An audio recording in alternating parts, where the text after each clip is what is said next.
Kota Metropolitan Jakarta. Saya Peter JKB. Inilah PHP ID Online Learning, webinar teknologi paling aktif se-Indonesia di era pandemik ini. Hadir dengan topik-topik aktual terkini, menghadirkan pemateri-pemateri senior dan ahli di bidangnya masing-masing. Kami tanpa henti terus berbagi secara sukarela untuk kemajuan negeri tercinta Indonesia.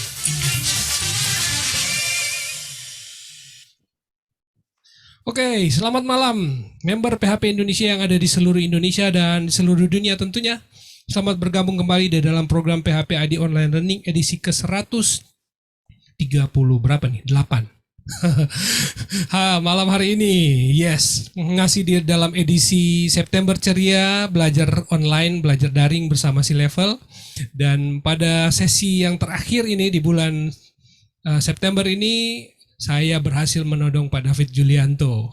Dan ya, beliau sudah pernah ketemu saya beberapa tahun yang lalu di beberapa kesempatan dan kita banyak berdiskusi, banyak ngobrol dan ya biasalah ala Surabayaan gitu ya.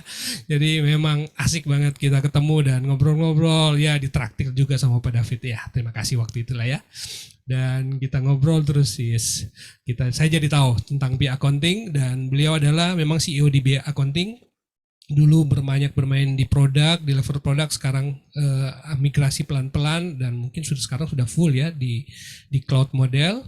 Dan hari ini beliau akan bercerita topik mungkin yang teman-teman pingin tahu bahwa ini sebenarnya asik banget. Bagaimana suksesnya Pak David menghijrahkan aplikasi accountingnya ke model SaaS. SaaS itu akan menjadi model bisnis masa depan. Karena seperti halnya Microsoft Office yang dulunya produk, terus teman-teman tahu install, sekarang kan mereka sudah go. Sudah nggak pernah lagi ketemu Microsoft Office sekarang yang dijual produk, sudah nggak ada. Teman-teman nggak bakal dapat lagi. Sekarang dijualnya dengan model SaaS, subscription. Nah, seperti itu model bisnisnya sekarang. Nah, accountingnya Pak David juga go to cloud sekarang, go menjadi service as software as a service. Nah, kita kan pingin tahu dong gimana sih proses migrasinya ini produk ini yang tadinya dijual retail sekarang dijual dengan model subscription. Mungkin nilainya kecil tapi volumenya dong. Nah, ini model bisnis seperti ini sebenarnya jadi model bisnis masa depan dan kita akan dengar dari Pak David sendiri sebagai CEO dari BI Accounting untuk berbagi cerita mengenai bagaimana proses transformasi ini dari produk menuju SaaS. Ini topik sangat menarik, semoga ini akan memberi insight ke teman-teman dan seperti biasa format acara kita akan presentasi selama 45 atau 30 atau 1 jam tergantung Pak David, silakan bebas saja. Dan di bagian kedua kita akan masuk sesi tanya jawab. Teman-teman yang mau bertanya silakan sampaikan pertanyaan di kolom komentar ya. Sekarang sudah ada puluhan ya, 11 yang lagi review. Semoga akan terus bertambah. Nah, kita tunggu teman-teman untuk hadir dan bertanya di kolom komentar. Nanti saya akan bacakan dan Pak David ya akan menjawabnya di live langsung dari Zoom. PHP ID Online Learning terselenggara berkat kerjasama PHP Indonesia dengan sponsor dari Kodepolitan, Rumah Komunitas, ID Cloud Host, dan Refactory. Terima kasih untuk sponsor-sponsor yang terus mendukung program ini. Salam sehat selalu, sukses untuk setiap CEO-nya dan setiap staff-nya. Kita maju terus, tetap semangat dan tetap berjuang di tengah pandemik. Baik, kita akan mulai program PHP Audio Online Learning kita. Waktu dan tempat saya serahkan kepada David. Alright, silakan Pak. Oke, selamat malam Om Peter. Selamat malam teman-teman PHP Indonesia dari seluruh Indonesia. Perkenalkan, saya David Santoso, founder dan CEO dari BI Accounting dan BIPOS atau lebih dikenal sekarang BI.id. Baik, ini malam hari ini ditodong Om Peter untuk kemarin bingung nih harus ditodong apa ini. Oke lah, kita sharing ini aja ya, journey. Akhirnya tadi kapan hari saya sempat tanya-tanya ke beberapa teman developer dan apa sih yang challenges atau yang mungkin bisa saya sharing gitulah. Akhirnya teman-teman banyak yang nanya gimana nih ini hijrah ke SaaS gitu kan. Oke, akhirnya kita rembuk sama Peter ya. Inilah topiknya malam hari ini. Izin share screen sama Peter.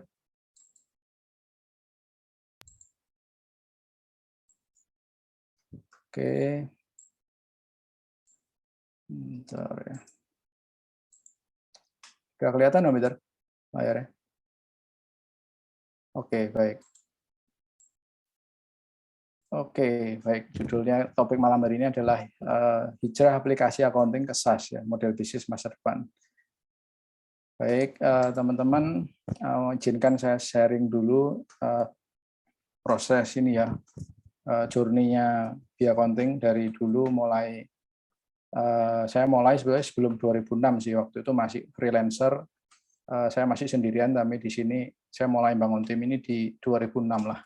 Nah, di 2006 dulu kita sebetulnya mulainya bukan software accounting ya. Jadi kita mulai itu bikin software toko lah, software kasir itu awal 2006. Jadi tailor made melayani ya macam-macam toko, mulai dari awal toko bangunan saya ingat, kemudian toko stationery, minimarket, kemudian ngerjain ke pabrik rokok juga ada hotel juga. Jadi apapun lah project yang masuk waktu itu ganti-ganti ya. Nah, dari situ kita mulai wah capek ya kalau project, mungkin teman-teman mungkin juga ngerasain kalau project base itu deadline gitu ya. Kemudian projectnya habis kita harus cari project lagi berikutnya. Akhirnya 2010-an itu kita mulai mikir, wah ini kayaknya dari beberapa portfolio yang kita kerjain ini apa ya, kita fokus aja dah ke yang software accounting lah. Akhirnya waktu itu sempat ngerjain accounting juga. Akhirnya kita putusin untuk create satu produk aja, yang produk kita fokusin, yaitu lahirlah Accounting di akhir 2010. Jadi bulan Oktober itu 2010 kita launch itu, saya masih ingat itu. Nah, tapi ya tidak semudah itu. 2010 saya ingat customer pertama itu bulan kelima, Om Peter. Jadi kita launch Oktober itu, Oktober nggak ada yang beli gitu ya. Yang download 1 orang atau 2 orang, itu pun teman saya gitu ya. Kemudian Oktober, November, Desember, Januari, alhamdulillah juga nggak ada yang beli. Februari juga tetap nggak ada yang beli. Ingat saya yang beli pertama itu bulan April atau Mei gitulah. Itu tahun berikutnya 1. Itu pun bulan depannya nggak jualan lagi. Tapi bulan ke-7 dan seterusnya itu akhirnya alhamdulillah take off gitu. 2011. Nah, kemudian di 2012 kita mulai develop variannya ya. Jadi di Accounting ini kita akhirnya ada produk turunannya, ada software bengkel, ada software kontraktor, ada sempat juga software salon, software toko mas dan sebagainya. Kemudian juga muncul karena di-trigger oleh ada inovasi kita, yaitu plugin. Di 2012 itu akhirnya memunculkan berbagai macam varian. Nah, menginjak di 2015 itu mulai teknologi cloud mulai santer lah, mulai itu, dan market juga mulai ada demand. Akhirnya kita mulai develop itu 2015-an awal kayaknya. Terus launch-nya di 2016 itu kita mulai rilis adiknya Accounting, yaitu Bcloud. Sebetulnya ini Bcloud ini software accounting juga, sama kayak Accounting head to head, cuman beda bisnis model. Jadi kalau Accounting ini dia software desktop, diinstal ya di PC, license-nya menggunakan USB dongle. Jadi usernya bebas buat user banyak mungkin. Mereka beli yang servernya, nanti additional kliennya itu mereka beli license pakai USB dongle dengan harga lebih murah. Bisa dipakai di satu kantor yang terkoneksi LAN gitu. Tapi sebetulnya waktu itu 2010 itu kita pionir yang software accounting desktop yang bisa online, walaupun klien server, tapi sudah paling cepat lah kita, paling efisien, karena memang kita optimize untuk bisa online lewat VPN gitu. Jadi main tunnel-tunnel gitu sudah banyak yang pakai kita, karena kita satu-satunya online, kedua kita multi platform. Jadi karena kita pakai Java ya, jadi beberapa klien kita yang mereka pakai Linux atau pakai Mac itu kita salah satu sedikit dari yang bisa cater itu. Nah, 2016 ini jadi ini produk cloud-nya yang pertama dari itu adalah Bcloud. Ini sebetulnya Accounting yang versi cloud sebetulnya. Jadi fiturnya sama persis sama Accounting. Jadi modul-modulnya sama, cuman bisnis modelnya beda. Jadi kalau ini kan beli lisensi per PC, kalau ini bayar bulanan gitu ya, dan per user. Jadi kita ada starternya, kemudian ada extra license gitu. Nah, kemudian waktu itu juga awal belum ada plugin, jadi kita mulai ada plugin kayaknya 2017-18 ini, dan di 2018 kita muncul produk berikutnya yaitu BPOS. Kalau dulu di Bi Accounting posnya ini nyambung, tapi kan sekarang di Bi Cloud ini kita spirit sub-brand ya, BPOS, karena dia fokus ke retail. Dan kita juga ada yang untuk kayak bisnis distribusi, kita punya namanya sales order mobile, ini untuk traveling salesman ya, salesman keliling, mereka bisa taking order pakai Android apps, dan ini semua terkoneksi ke ekosistemnya BigCloud gitu. Dan di 2021 ini 2020 kemarin kita ada klik WA, tapi sebetulnya itu nggak nyambung ke B sih, cuman anak perusahaan yang kebetulan satu grup aja, tapi tidak dalam ininya apa family-nya B sebetulnya. Nah, kita 2021 ini juga masih pengembangan terus ya, kalau produk kan never ending development. Nah, mungkin saya mau mulai dulu, apa sih kalau kita hijrah, kalau teman-teman yang sekarang di project is good, jadi saya tidak ada benar, tidak ada salah ya, project maupun produk semuanya bagus karena semua ada marketnya. Jadi sampai kapanpun saya yakin project masih ada dan akan terus dibutuhkan, karena seperti semua produk, sifatnya produk itu kan massal dan tidak bisa meng-cater specific needs ya. Biasanya kan walaupun ada banyak settingan tapi tetap ada aja lah market untuk project itu. Nah, ini mungkin dari pengalaman saya yang dulu project base, saya mungkin bisa sharing karena merasain dari dua-duanya lah, pernah di project dan di produk.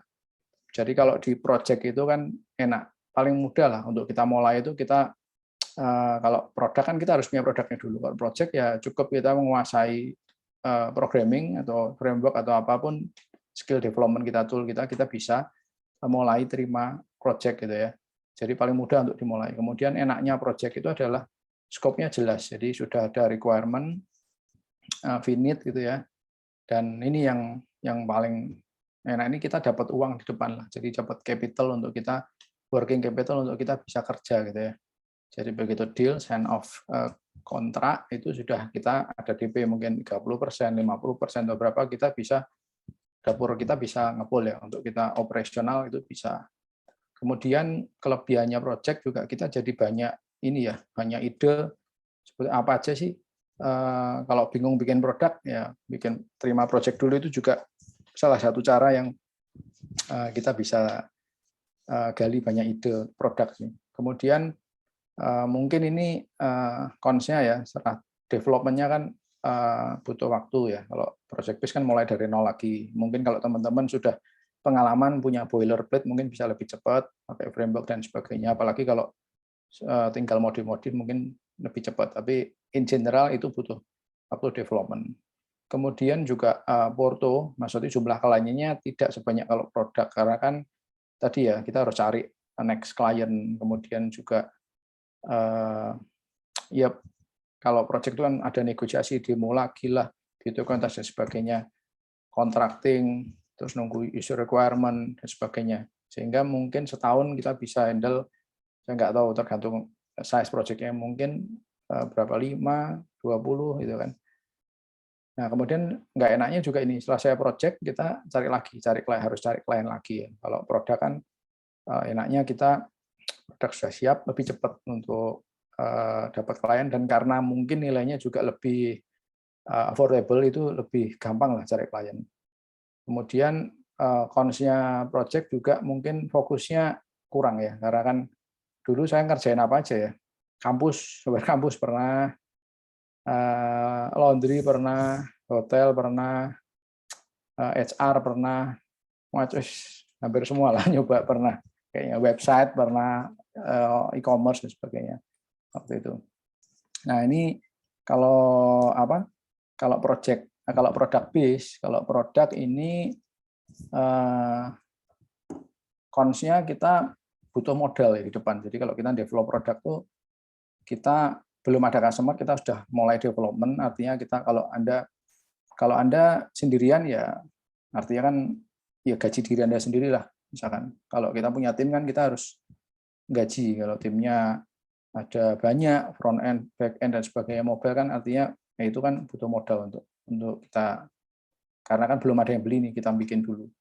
Kemudian setelah produk itu selesai, nah ini ternyata ini juga fakta yang saya temuin setelah saya jalan ya. Ternyata itu saya dulu nggak mikir sih kalau selesai bikin produk itu nanti marketing itu kayak gimana tuh nggak ngerti. Jadi setelah bikin produk ternyata di launch itu kan harapannya kan indah-indah langsung wow boom langsung apa, ternyata krik gitu ya. Jadi malah kita setelah selesai development injek modal, waktu nge-launch kita ternyata harus jualan ini ternyata juga butuh modal lagi kan, butuh marketing, butuh apa, tuh mungkin iklan atau mungkin event atau gaji sales gitu kan. Nah, kemudian produk ini sesuatu yang nggak pernah berhenti. Jadi development-nya nggak kayak project kan ada scoping-nya, kita sudah user requirement di depan, modulnya ini tampilannya, reportnya ini. Nah, kalau produk ini ya kita ngikutin perkembangan market gitu ya. Kemudian nilainya kalau produk itu ya lebih kompetitif ya. Jadi ada harga patokan marketnya gitu ya. Biasa nanti dibanding-bandingin sama sih, nggak project nggak produk sama, tapi kalau produk nilainya tidak sebesar project, itu yang teman-teman harus siap. Kemudian tapi pro-nya juga produk kalau jalan itu insya Allah lebih langgeng sih, lebih enak. Kemudian serah terimanya juga cepat karena ekspektasi user sudah kita ini ya, produk ini ya kita scopingnya ini Anda dapat ini gitu ya. Sehingga nggak ada ya apa ya, biasanya kalau project kan molornya itu kan karena permintaan user juga ada kan nambah-nambah atau apa. Nah, gitu. Kalau produk ya sudah ini. Kemudian dengan cepat kita portfolio lebih banyak dan juga kita lebih fokus karena ya produk kita ini kita fokus jualannya di situ gitu. Nah, kemudian kemarin sama Om Peter jelasin apa aja isinya gitu ya. Ya sebenarnya mungkin teman-teman di sini saya yakin udah tahu lah software accounting isinya ya ini. Jadi ya pasti modul master barang, customer, supplier, kemudian penjualan ya, mulai dari sales quote, sales order, sales return, kemudian faktur pajak, procurement, mulai dari purchase request, purchase order, purchase invoice, purchase return, kalau ada utang piutang, account payable, account receivable, kemudian modul cash bank, inventory tentu wajib, ada manufaktur juga, ini lupa nulis ya, ada manufacturing juga, BOM, assembly gitu ya, disassembly, kemudian accounting, GL, kemudian finance ini ada budgeting, ada fixed asset, dan juga tax gitu ya. Sebetulnya di luar ini masih ada lagi sih, tapi ya mungkin yang umum inilah, yang ada POS juga kalau bisnisnya retail ya. Nah, ini mungkin bedanya ya. Apa sih BI Accounting sama Big Cloud? Jadi sekarang BI Accounting masih jalan. BI Accounting masih ada marketnya yang karena orang Indonesia ini termasuk yang low trust society ya. Jadi kadang takut datanya diintip lah, takut apa, nggak percaya. Itu masih ada, sehingga masih ada yang masih ada demand untuk yang software on premise ini masih lumayan. Tapi memang trennya dari waktu ke waktu memang meningkat pesat yang cloud. Nah, bedanya ini kalau yang BI Accounting atau kita sebut aja on premise sama cloud ya. Nanti nggak promosi ini. Jadi kalau yang on premise ini servernya di tempat customer, kalau yang cloud ya tentunya kita kelola di data center gitu ya. Sistem belinya, bisnisnya nih kalau stop ini on premise sekali beli gitu ya. Kalau ini kan langganan. Kemudian kita kalau on premise kadang susah nih mau ngecas biaya, karena mereka yang beli one time off ini memang kebanyakan carinya ya memang one time off, nggak mau dicas-cas. Kadang itu juga challenge sih. Kan services kita kan gaji tim support kan masih harus gaji juga kan. Kalau nggak dilayani nanti supportnya komplain mereka juga. Jadi, nah kalau cloud enaknya Anda bisa masukin ke biaya langganannya, komponen maintenance itu kalau mau misalkan. Kemudian enaknya kalau on premise nilainya lebih besar, jadi BI Accounting ini lebih mahal dibanding Big Cloud. Kalau Big Cloud itu kan kayak ibaratnya Anda beli Innova sama Anda ngerental gitu. Rental kalau di Innova misalkan 400 juta, kalau ngerental mungkin sehari 300 atau 400 gitu kan. Nah, tapi kan kalau beli kan kita miliki, kita pakai tiap hari ya kita nggak bayar kan. Ya sudah kita belinya itu. Nah, kalau rental itu kita bayar terus tiap mau pakai. Tapi kita enaknya juga kita nggak ngopeni berbagai macam keribetan gitu. Kemudian untuk apa? Enaknya kalau yang cloud ini konversinya lebih gampang ya, orang untuk mau pakai itu karena tadi langganannya kan sangat terjangkau ya, sekitar 250.000 per bulan sampai tergantung usernya mereka. Nah, kalau yang ini kan harganya kan jutaan, 4,5, 6 juta, 9 juta, itu lebih barrier untuk masuknya juga ini. Kemudian kalau ini cenderung dipakai terus, kalau ini langganan ini kan begitu mereka mungkin agak nggak nyaman dikit, mungkin bisa join, bisa nggak langganan. Kalau ini kan sudah uangnya sudah masuk kita, jadi ya udah, kalau misalnya dia nggak pakai pun kan sudah dibeli gitu. Kemudian nggak enaknya kalau on premise kita nggak ngopeni backup security, itu kan tugasnya customer. Kalau di cloud itu jadi urusan kita gitu ya. Kemudian sensitif layarnya karena mereka merasa bayar bulanan, mereka lebih demanding untuk support. Kemudian untuk scalability kita nggak mikir ya, kalau yang on premise ya mereka usernya banyak, tinggal mereka yang harus kewajiban beli server. Nah, kalau cloud itu kan lagi-lagi kita yang harus ngurusin gitu kan, nggak mikir billing, nggak mikir arsitektur sistem yang harus scalable, update issue, update kalau isunya update sih, kalau on premise nih kalau kita ada update-nya biasanya user kan malas update, akhirnya kita ngopeni banyak versi software yang mungkin sudah nggak kita support, atau mungkin ada bug di situ usernya nggak update itu kan, nanti tetap komplain juga. Nah, kalau cloud ini enaknya kan kita yang maintain gitu ya, versioning-nya. Nah, kemudian tadi ya 2018 ini kita ya ini dari market juga sih. Jadi kan accounting aja mereka bisnisnya banyak kan retail gitu ya, ada toko, ada apa kan butuh cash, terima cash di depan, setoran. Akhirnya dari kebutuhan itu kita supaya fokus kita buatin yang POS-nya yang nyambung ke cloud, ke accounting-nya tadi. Jadi kita lahirlah BPOS. Nah, BPOS ini kita juga ada akhirnya beda-beda kebutuhannya. Jadi kalau bisnisnya kayak coffee shop, kemudian yang kayak food kiosk, food truck, kemudian barber, atau yang mungkin apa ya, yang itemnya nggak banyak lah, di bawah 200, mereka cukup pakai yang BPOS mobile ini, yang pakai handphone mode portrait gini, ada yang pakai tablet landscape, ada juga kalau mereka toko yang itemnya di atas ribuan ya, 2.000 sampai puluhan ribu, bisa pakai yang PC BPOS desktop ini. Ini juga multi platform, di Linux bisa, di Windows bisa. Kemudian kalau yang untuk resto kita punya spesifik untuk resto ini karena ada connect ke kitchen, ngeprint, ada order taking Android juga. Selain ini sebenarnya ada lagi sales order mobile, saya nggak tunjukin di slide sini. Jadi kita akhirnya dari yang accounting ini ada apa ya, plugin atau produk turunan yang untuk bantu kebutuhan user lah.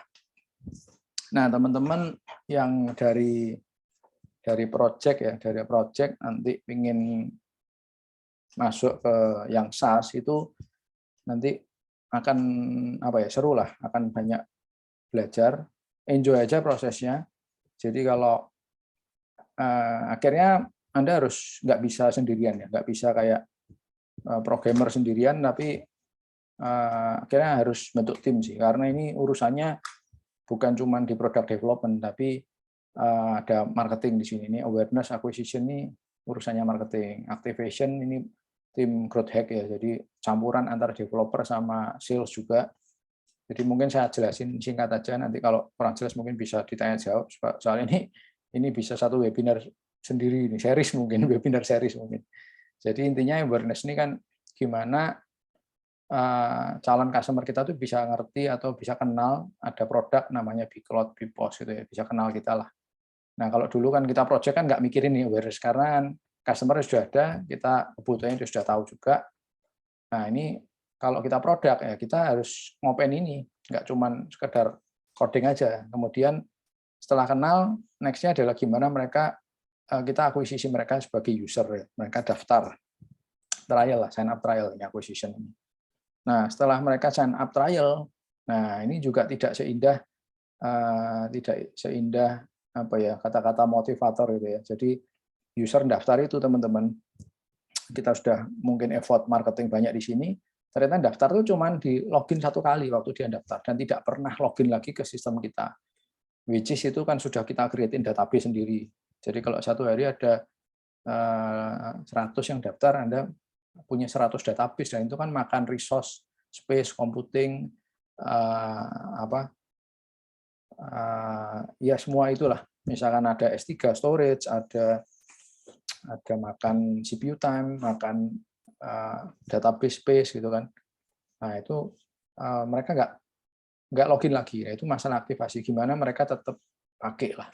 Jadi kalau ibaratnya kayak di Gojek itu kan dirangsang kita kasih voucher, kasih promo supaya kita tetap aktif di sistemnya mereka. Itu activation.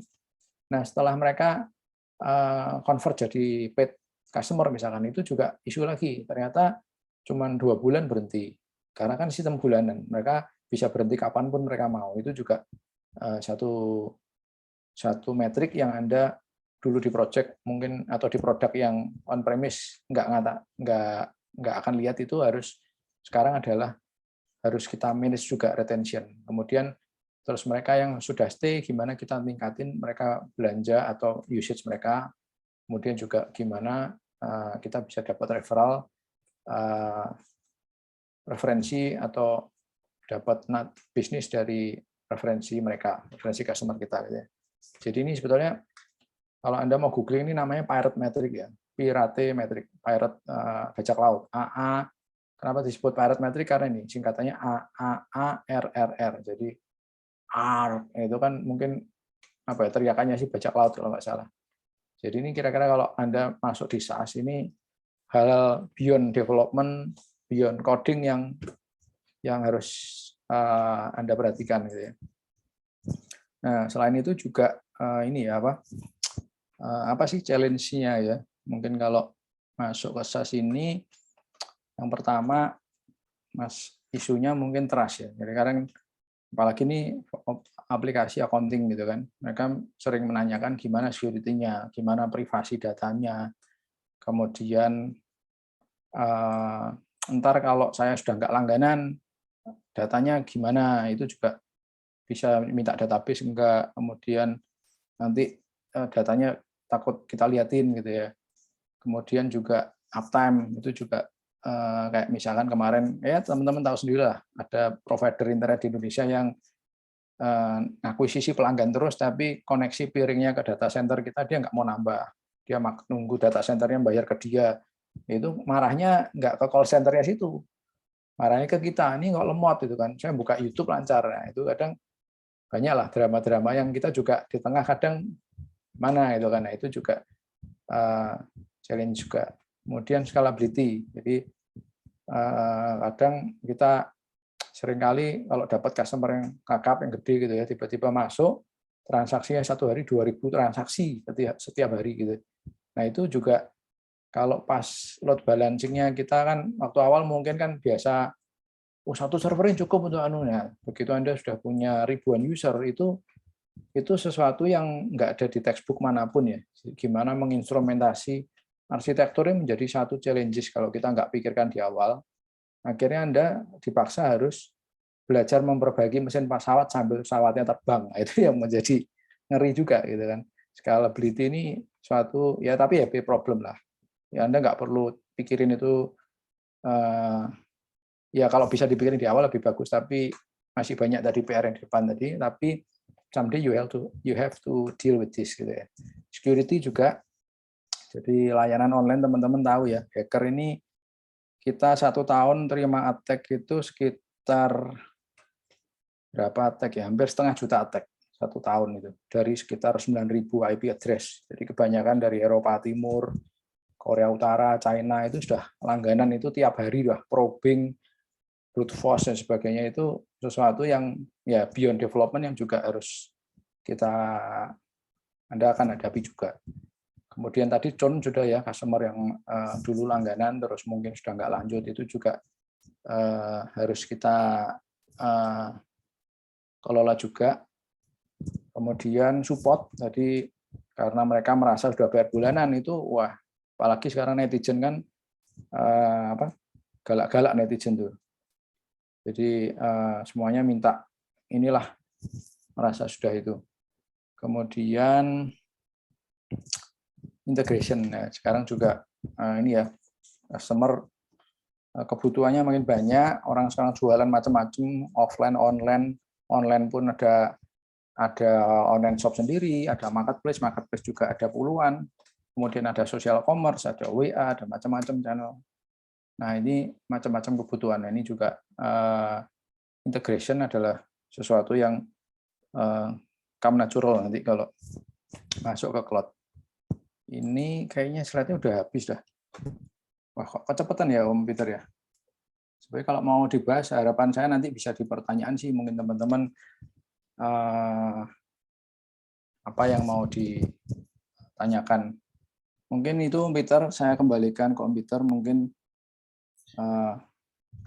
terima kasih, silakan. Oke, wah, tapi asik kok. Memang mungkin ada beberapa slide yang mungkin akan ditanya sama teman-teman. Dan kebetulan pertanyaan sudah banyak nih. Jadi sambil nunggu pertanyaan dari teman-teman yang lain, karena waktu kita masih banyak, kita akan masuk ke break dulu untuk session turun minum. Jadi Pak David boleh minum sebentar. Ada beberapa pesan yang saya mau lewat. Oke. PHP ID Online Learning terselenggara berkat kerjasama PHP Indonesia dengan sponsor-sponsor tentunya dari Codepolitan. Codepolitan adalah platform belajar pemrograman secara online berbahasa Indonesia yang dikembangkan khusus untuk membantu generasi muda belajar dan berlatih pemrograman agar kompetitif di era industri 4.0. Dan teman-teman yang mau belajar lebih banyak dengan Codepolitan, silakan bergabung karena mereka sekarang juga modelnya sekarang membership full. Jadi sudah nggak jual per produk, teman-teman daftar sekali dan itu akan langsung dapat semua modul-modul di dalamnya.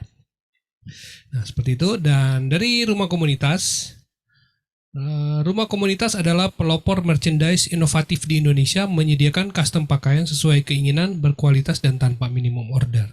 Sudah di launching rompi Point Fest seperti yang teman-teman lihat di gambar, dan ini bisa teman-teman pasang logo sendiri atau logo PHP Indonesia. Silakan dipesan secara manual dan berkunjung ke rumahkomunitas.com. Dari ID Cloud Host sebagai penyedia layanan web hosting provider berbasis SSD Cloud dengan berbagai pilihan lokasi data center, dibangun tahun 2015 dan telah melayani kebutuhan dari berbagai segmentasi baik profesional, SME, korporasi dengan lebih dari 100.000 customer. Terakhir, promosi dari Refactory, perusahaan teknologi informasi yang berkomitmen untuk memberdayakan masyarakat dengan mengenalkan mereka terhadap dunia pemrograman, karena Indonesia adalah negeri besar dengan potensi sumber daya digital yang dapat berkontribusi dalam transformasi digital dunia. Sekarang masih ada program RSP, ini masih tetap jalan teman-teman.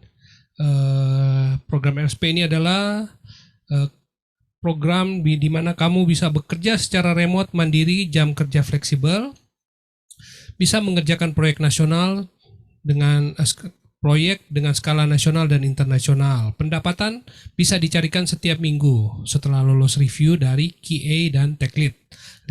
Legalitas pekerjaan dijamin oleh perjanjian kerjasama. Jadi teman-teman kalau gabung di sana belajar tapi malah dibayar. Seperti itu di Refactory. Oke, baik. Kita akan masuk sesi tanya jawab dan ada banyak pertanyaan sudah masuk. Saya scan satu-satu dulu ya. Mulai dari paling bawah. Oke, dari Pindipin. Tanya Pak David, cara nentuin harga dari suatu produk. Nah, ini pertanyaannya itu bagaimana tuh? Saya kurang tahu nih, mungkin produk apa SAS-nya justru nih. Ini satu-satu dijawab atau satu ini dulu ya? Baru jawab ya. Ya, ini menarik sih. Memang mungkin kalau yang saya lihat yang webinar sebelumnya sudah bahas nentuin harga project ya. Ini sekarang harga produk gitu ya. Jadi nggak ada ilmu pastinya ya. Saya juga di awal-awal juga salah satu kegaluan kita sebagai product owner tuh nentuin harganya kita set berapa ya. Kemurahan ntar kita mungkin untungnya nggak kurang gitu ya. Kalau kemahalan mungkin yang mau juga dikit kita kehilangan pasar ya. Memang challenges-nya tuh kita ingin cari sweet spot-nya atau yang optimum berapa lah. Nah, sekali lagi mungkin yang akan saya sharing ya menurut saya pribadi ya. Jadi tiap orang saya yakin banyak mazhab atau cara menentukan produk di luar sana. Jadi kalau kami sendiri di B sih kita ini sih, kita kembaliin ke market. Jadi kita kan sering interview atau audiensi dengan calon customer sebelum kita launch produk. Kayak kemarin kita bikin unit bisnis yang klikba.net itu juga awal malah kita gratisin dulu aja. Usernya kita sahabat hari ini ada sekitar hampir 11.000 lah. Nah itu ketika kita sudah punya customer base gitu ya, walaupun masih free, itu lebih mudah bagi kita untuk kita ngobrol, mungkin grup atau FGD atau apa, kita bisa kayak kalau harganya fiturnya kayak gini, kamu bayar atau berapa pantasnya, atau mungkin Anda lempar aja 3 opsi gitu kan, mereka nanti di polling, mereka milih, Anda bisa bagi-bagi free account atau apa juga bisa. Jadi bisa terbuka atau selected gitu kan.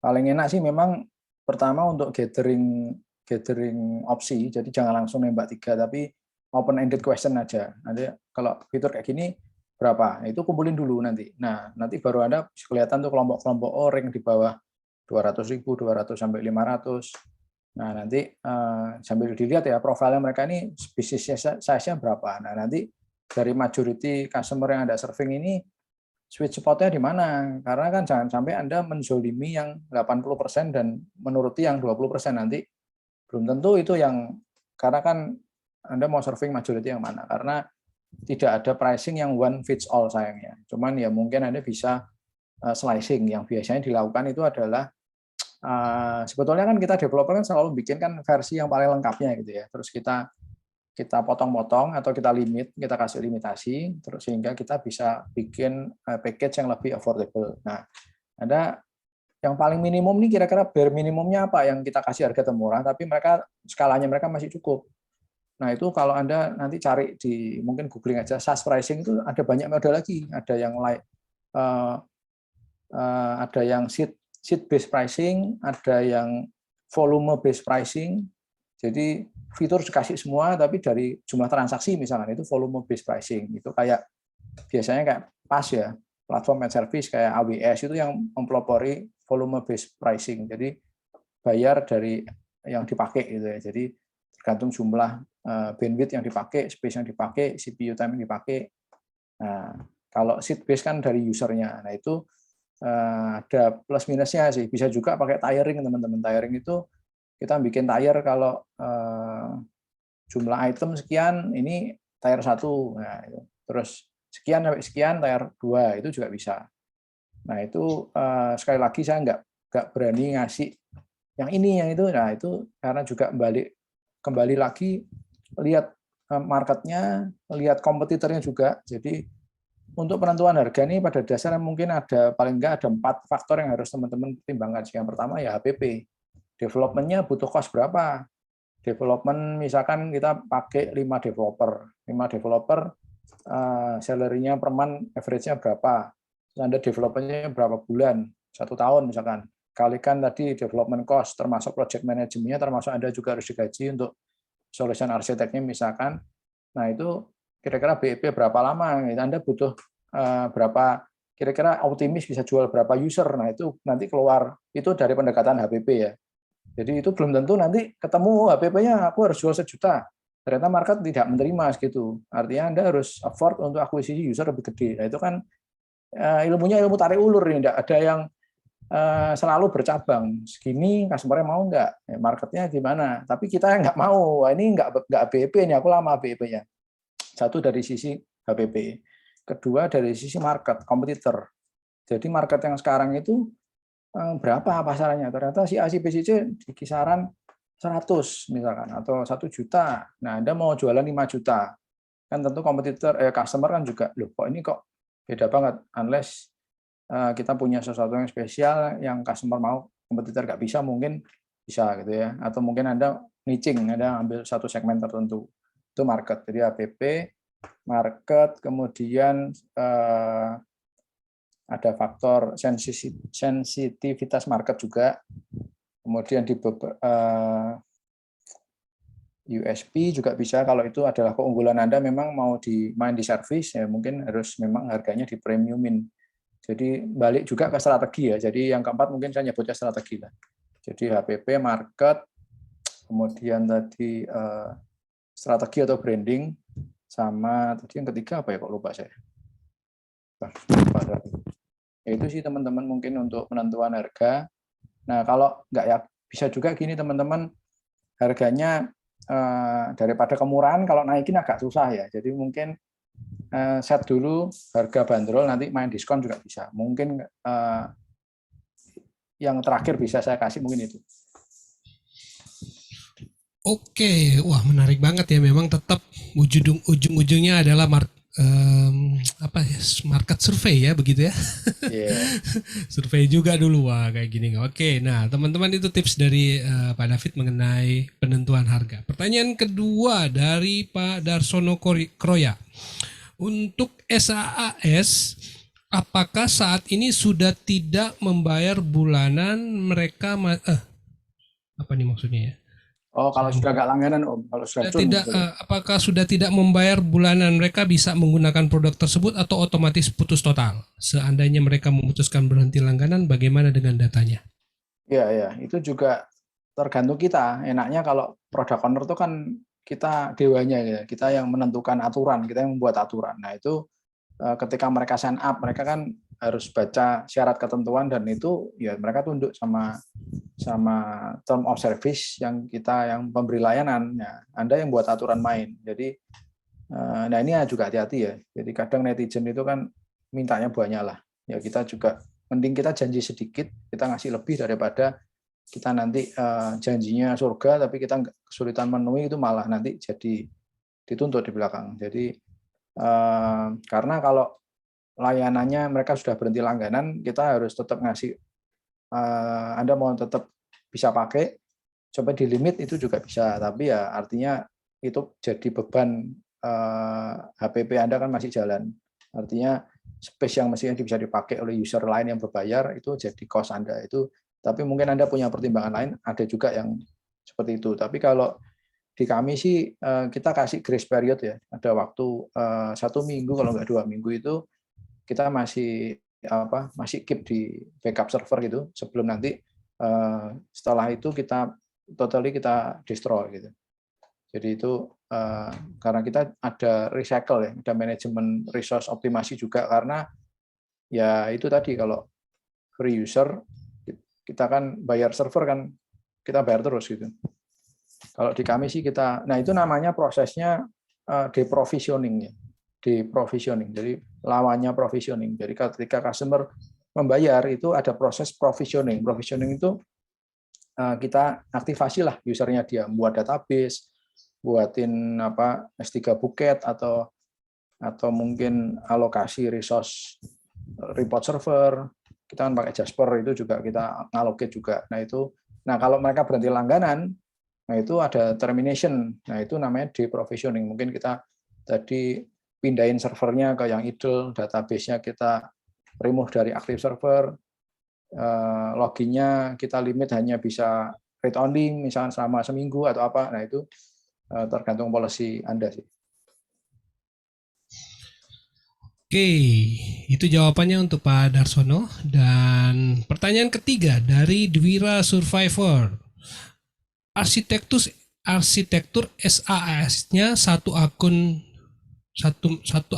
merchant 1 DB atau 1 DB multi akun merchant, atau grouping misalnya 1000 akun merchant 1 DB. Alasan memilih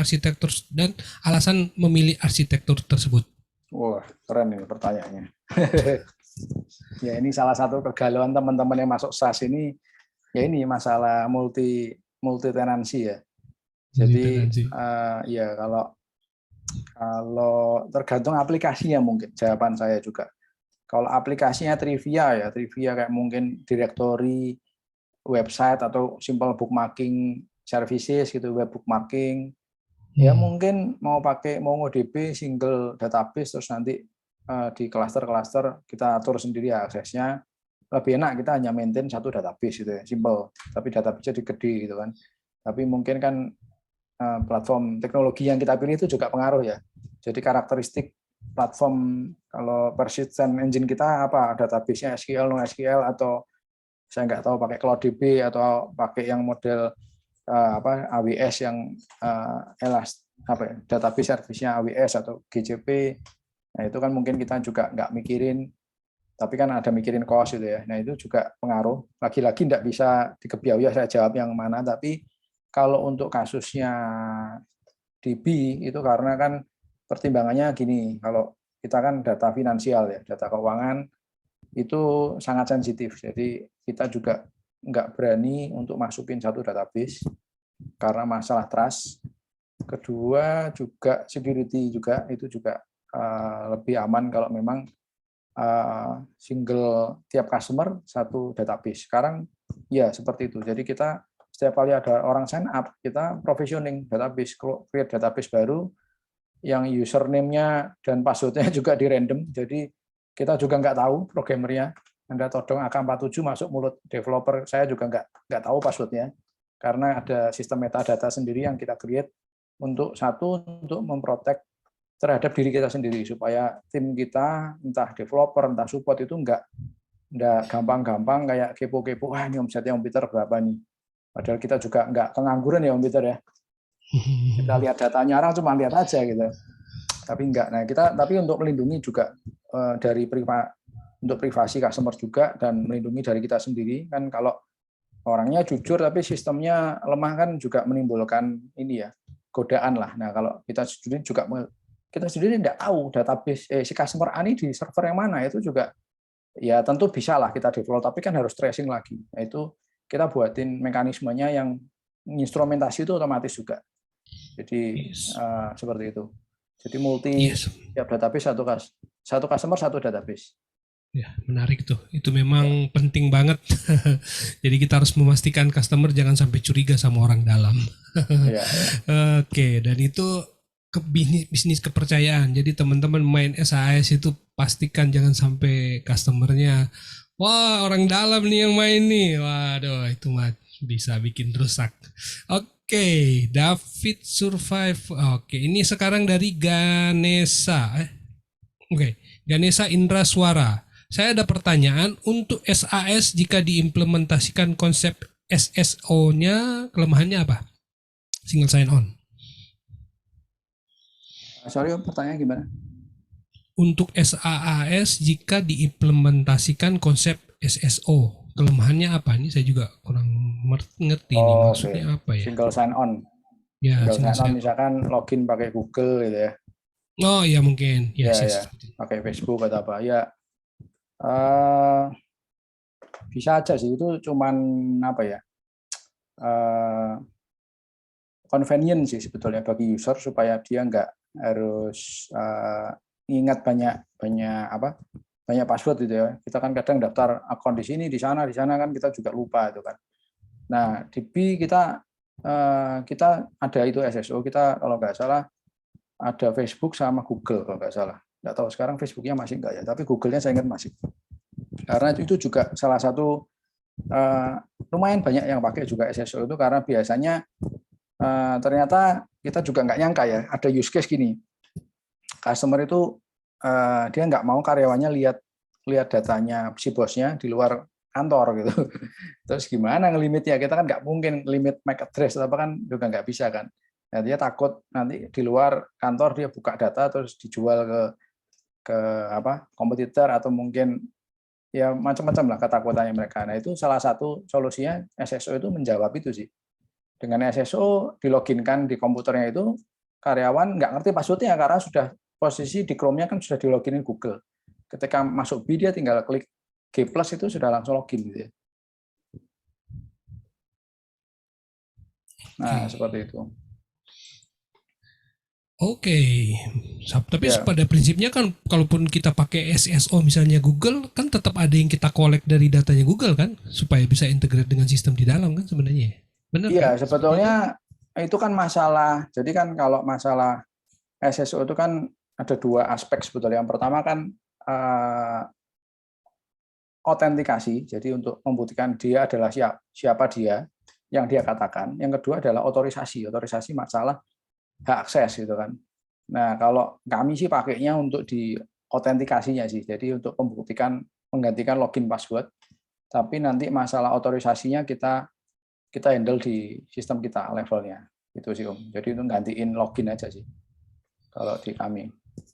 Oke. Ada pertanyaan kedua dari Dwira Survivor lagi. Apakah Big Cloud sudah menerapkan Canary version? Kalau sudah diterapkan, bagaimana penerapannya? Perkiraan saya ini yang blue green kayaknya nih, yang di Canary version. Jadi mungkin yang blue green deployment ya, mungkin. Oh, aggregated deployment ya mungkin ya. Ya, aggregated deployment ya. Iya. Sebetulnya mungkin saya bisa bilang belum lah, walaupun kita atau sebagian atau masih dikit lah, nggak ideal, itu mungkin jawabannya, belum ideal. Jadi bukan Canary version yang ideal karena juga arsitektur kami sekarang lagi kita rombak untuk lebih ke CI/CD-nya ke depan lebih bagus. Karena ini kan dulu di 2016 juga terus terang arsitekturnya kita juga nggak menyangka usernya akan sebanyak ini, terus muncul masalah skalabilitas termasuk nanti staging development kayak tadi mungkin istilahnya ya kan dari versioning, bener nggak staging deployment. Tapi memang kita kan ada banyak server, jadi deployment juga kita bisa deploy kecil dulu di satu cluster gitu, tapi tidak seideal yang mungkin teman-teman bayangkan, karena ya hopefully yang ke depan ini kita lagi develop yang versi terbaru ini kita rombak semua sih. Jadi back-end semua arsitektur, microservices, Docker, Kubernetes, CI/CD, yang karena kan kita di 2016 itu juga mungkin sudah ada, cuman ya karena mungkin ilmunya juga belum sampai sana Om, terus terang. Yes. Nah sekarang mulai sudah problem itu sudah sudah di depan piring kita lah. Nah jadi kita sekarang juga tahu kita mesti ke arah sana gitu. Yes, ya. Itu yang mungkin tadi Pak David bilang soal never ending journey project apa ya, never ending pekerjaan. Iya. Itu bagian dari proses lah teman-teman. Jadi memang it's okay. Kalau memang teman-teman sekarang belum pakai, nggak usah sedih. Itu belum jadi kebutuhan mungkin atau apa. Ya oke. Jangan ini sih. Kita kan mungkin ini ya salah satu challenges kita sebagai developer tuh kita selalu kena virus bling-bling sama the next big thing gitu kan. Keluar ini, keluar itu, React, Vue, nanti belum selesai sudah apa Next.js, SQL apa, cluster, CI/CD. Ya ini kalau kita selalu ini terus ya, yang mainan baru terus itu biasanya sih ya produknya nggak jadi-jadi gitu kan. Karena akan ada itu nggak selesai gitu. Ini kita belajarnya belum selesai sudah keluar lagi mainan baru, Kafka lah, Confluent apa gitu kan, messaging apa, queuing. Nah sebaliknya kalau kita develop produk biasanya kita juga ketinggalan di situ. Nah itu memang perlu ada balancing sih Om, karena memang ya setelah kebutuhan itu ada, akhirnya baru kita cari apa ya ini ya, kita untuk load balancing, untuk apa ya, itu akhirnya kayak gitu sih. Karena kita waktunya sudah habis untuk ini, untuk mikirin produk ini aja udah itu. Customer macam-macam aja mintanya, udah habis-habis begini nih, kayak ini gini harusnya nih. ada fitur ini gitu. Harusnya gitu. Begini. Iya, harusnya begini nih. Ya udah gitu. Paling jago gitu kan. Setelah di riset ternyata customer lain juga butuh, berarti ini mesti dibikin ini gitu kan biasanya ya kalau dia. Tapi hati-hati kadang yang itu cuman dibikin ternyata cuma dia aja Om yang butuh, itu juga sering kali kita juga gitu. Waduh, kita sudah develop lama, ternyata yang katanya butuh itu ketika sudah ada produknya itu nggak mau bayar. Jadi mau tapi nah itu dilema sih Om, banyak ilusi-ilusi kayak gitu sih. Nanti akan ngalamin teman-teman. Tapi pesan saya yang tadi kayak mungkin jangan terlalu jangan terlalu mikirin banyak hal, karena nanti Anda nggak akan mulai.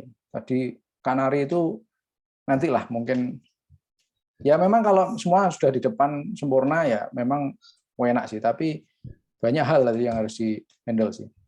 Yes, oke. Mudah-mudahan menjawab ya. Dan Wah, Pak Darsono lagi nanya lagi. Untuk data dan kepercayaan, apakah kita sebagai pemilik produk bisa melihat isi database dan isi dari data dan transaksi atau di encrypt? Ya, Dan transaksi di encrypt. Itu kurang lebih kayak gitu. ya, ya. Sebetulnya Pak Dasono saya yakin sudah tahu lah jawabannya. Jadi kalau kita yang bikin ya sebetulnya tergantung bagaimana Anda bikinnya. Mau dibikin bisa lihat bisa, dibikin nggak bisa lihat kok kayaknya juga nggak mungkin karena kan data harus dibaca juga kan. Ya bisa sih mau di encrypt gitu kan, one way encryption gitu kan, kayak password itu one way encryption pasti. Jadi Anda todong AK47 masukin mulut tim saya juga tidak akan tahu, ya mati aja di meja itu door ya selesai dia. Termasuk saya juga nggak akan tahu karena memang itu one way. Tapi kalau untuk data transaksi kan memang tidak di encrypt ya data transaksinya. Tapi ya tadi kita security ini sebetulnya dan privasi ini nggak cuma masalah teknologi, tapi lebih yang lebih besarnya adalah sistem dan SOP sebetulnya juga. Jadi mulai dari, nah di perusahaan kita itu kan banyak ya, mulai dari kita kan ada mungkin rekrut terus, ada sales, ada support. Nah ini yang dimaksud bisa lihat ini developernya, atau tim support, tim salesnya juga, atau siapa gitu kan. Nah kayak saya tadi malam 2 hari lalu sih ada customer sama nanya, dia mau soalnya ada banyak di NTB sana, dia mau itu nanti gini. Saya bilang ya itu saya di Todomo nggak bisa, nggak tahu passwordnya Bapak. Tapi kalau mau nakal itu sebetulnya saya bisa ngerusak rumah kunci, saya bilang. Jadi kuncinya itu saya nggak tahu passwordnya Bapak, tapi saya bisa di jam pocong nunggu Bapak tidur. Rumah kuncinya merek SES itu saya tetek gitu ya, tetek itu dilepas, saya ganti Dexon, terus saya masuk pakai kunci saya. Tapi waktu saya ganti, kalau pas Bapak masuk, loh kok nggak bisa kunci saya, dan ketahuan. Saya harus melakukan itu di jam pocong, saya bilang gitu. Saya malah cerita apa adanya gitu, ya bisa aja yang saya bikin gitu kan. Tapi kan ya saya tuh lihat angka 012, 0 berapa itu ya sudah biasa aja lah bagi kami hari Selasa gitu aja. Tapi untuk apa saya cuma lihat itu kan, dan ini adalah sawah ladang saya, ngapain saya meracuni sawah ladang yang kita ini. Tapi sistem kita dari tim support, tim sales itu nggak bisa. Jadi kalau customer saya nggak tahu ya di tempat lain ya. Kalau di tempat di B itu kalau customer minta support, misalnya mau troubleshooting, mau ngelacak apa itu kita buatin sistem Pak Darsono untuk kita grant temporary access ke username support kita dengan password random, dan itu cuman aktif 3 jam. Itu kalau di kami, kalau enggak tahu di lain tempat. Jadi kalau ternyata 3 jam itu kita masih belum nemuin, itu kita harus minta lagi, Pak, generate lagi. Itu caranya kami gitu. Jadi kalau customer-nya nggak percaya bener, Om, itu bisa kita pakai TeamViewer. Jadi kita ngeliatin itu ditungguin dia. Monggo, enggak apa-apa. Karena memang ya level user macam-macam ya. Tapi so far sih dengan kita nyiapin yang sistem yang sudah rapi seperti itu, ya user sih bisa bisa ngerti kita diskresi kita concern kita ke security dan privasi seperti apa, mereka bisa menilai gitu. Yes, itu mahal sekali teman-teman. Wajib Yes, itu. Pertanyaan terakhir dari Raden Papang Prayogo. Boleh tahu nggak arsitektur Big Cloud terdiri dari apa aja? Arsitektur ideal untuk yang bermain SAS itu seperti gimana? Waduh, Mungkin arsitektur apa dia ini mau ya? nanya, dia mungkin nanya pakai apa aja, mungkin alat tuh bahasanya, Oh, programnya, database-nya, kan arsitektur. tag-tagnya mungkin ya. Ya, stack-nya. Tag-tag. Secret, Kita kalau mungkin secret nggak apa-apa sih, nggak masalah sih kalau nggak harus dibagi. Ini hanya pertanyaan enggak aja. sih, enggak apa-apa sih. Tapi Oke. sebetulnya teman-teman enggak perlu ini sih. Ya itu yang mesti sering jadi perdebatan gini, Laravel atau apa gitu ya, Golang atau React atau apa, itu enggak ada habisnya teman-teman. Jadi mungkin saya mau sharing gini aja ya. Ini analogi cerita aja ya. Komputer Mercedes-Benz sama Suzuki Carry bagus mana komputer? Tadi mana? Mercedes-Benz sama Suzuki Carry. Oh, Mercedes-Benz dong. Oh, Mercedes-Benz ya. iya dong. Ya. Tapi kalau butuh ngangkut pasir satu kol gimana? 3 meter Oh, kubik harus masa? Suzuki Carry itu yang paling benar Nah, bawahnya. itu sih. Jadi Anda bisa bikin pakai apapun lah. Laravel mau pakai, kita pakai semua sih. Kita sekarang Kita sekarang di B kita ada pakai Go, ada React, yang pakai PHP juga ada, pakai Y2, itu kita mulai dari situ. Y2 itu saya termasuk follower Mr. Xiang Yu. Stabil tapi luar biasa, itu OOP-nya bagus banget gitu. Saya jatuh cinta karena OOP-nya itu jekek lah kalau saya bilang. Itu saya lihat source code-nya sampai dalam, sampai turunan si model itu saya lihat, itu gila, OOP-nya keren banget pattern-nya. Ya, tapi kita sekarang banyak lah, jadi Go, React, Docker, Kubernetes, Redis, apalagi. Tapi teman-teman enggak usah enggak usah silo lah. Saya tadi yang bilang itu salah satu, justru itu salah satu godaan atau mungkin ilusinya di dunia kita developer. Karena saya sendiri adalah developer, teman-teman. Jadi dan saya bangga dan saya senang jadi developer tuh asik lah. Coding tuh asik. Kita creating something dan itu beyond money ya. Ketika kita punya produk atau kita punya karya itu dipakai orang dan hidupnya orang transforming, bisnisnya berubah, atau itu kepuasannya beyond money gitu kan. Dan teman-teman nggak usah ribet sama the next big thing, the next bling-bling yang ada di jargon-jargon yang lewat nggak ada habisnya. Itu tergantung lah Anda kebutuhannya apa. Kalau itu ternyata kebutuhannya cukup pakai Node.js, kita juga ada Node.js, atau pakai Python, atau Anda nyaman di mana, kayak misalnya untuk AI misalkan, ya kayaknya Python tidak ada lawan lah. Untuk artificial intelligence, mathematical itu library-nya paling myriad lah, repositorinya gitu ya. Tapi kalau project lightweight, back-end, Anda butuh cepat, Node.js, good. Tapi kalau sudah scalable banyak, ini lagi mau kita rewrite beberapa jantungnya ini, sudah pakai Golang, cuman ini kemarin 2 hari lalu ada bagian yang kita sudah kita rasa ini sudah spike cukup tinggi, kita mau bypass jantung ke Golang. Jadi kita banyak campur-campur. Jadi ini karena inilah keindahan arsitektur ya. Jadi mau Golang nyampur sama PHP sama apa, nyambung aja, karena kan ketemunya di JSON gitu kan, atau web service ya. Nanti ada mau pakai OAuth lah, JWT lah, apa, semua bisa ngomong kok. Jadi don't sweat the small stuff. Jadi mana yang Anda convenient, kebutuhannya apa, cari tools yang perfect for the job done, everybody happy, ya sudah, it's a success gitu. Iya, itu dia. Oke, itu jadi pertanyaan terakhir dan pas jam 8 lewat. Iya, oke, 1 jam. Oke, kita akan masuk sesi ketiga dan mungkin ini adalah bagian terakhir. Pertanyaan saya sudah tutup ya, karena banyak juga yang nanya. Oke, mungkin Pak David ada semacam pesan-pesan buat teman-teman, kesimpulan dari topik ini sampai kita akhiri. Silakan. Oke, pesan-pesan ya. Jadi mungkin kan topiknya ya project, hijrah dari project ke SaaS. Mungkin ini hanya sharing saya, project akan selalu, marketnya selalu ada, selalu dibutuhkan, dan saya tahu, saya punya teman yang besar di project sampai sekarang. Nah, ini masalah convenient aja. Jadi tapi kita pahami masing-masing itu ada pro kontranya. Itu yang pertama. Terus yang kedua, seperti tadi ya teman-teman, pertanyaannya mungkin yang tadi saya ulangi lagi, yang jangan silo sama itu ya, jargon-jargon sama kampanye bling-bling di luar sana, itu nggak ada habisnya. Tapi ya tentu kita selalu tentu harus update, karena memang teknologi baru juga bring new opportunities bagi kita. Cuman jangan lupa juga yang kita tidak harus untuk ganti terus, kita sesuaikan aja apa yang kita butuh. Itu. Dan untuk ke SaaS yang mungkin yang ketiga, kalau teman-teman mau ke SaaS, ini adalah teamwork.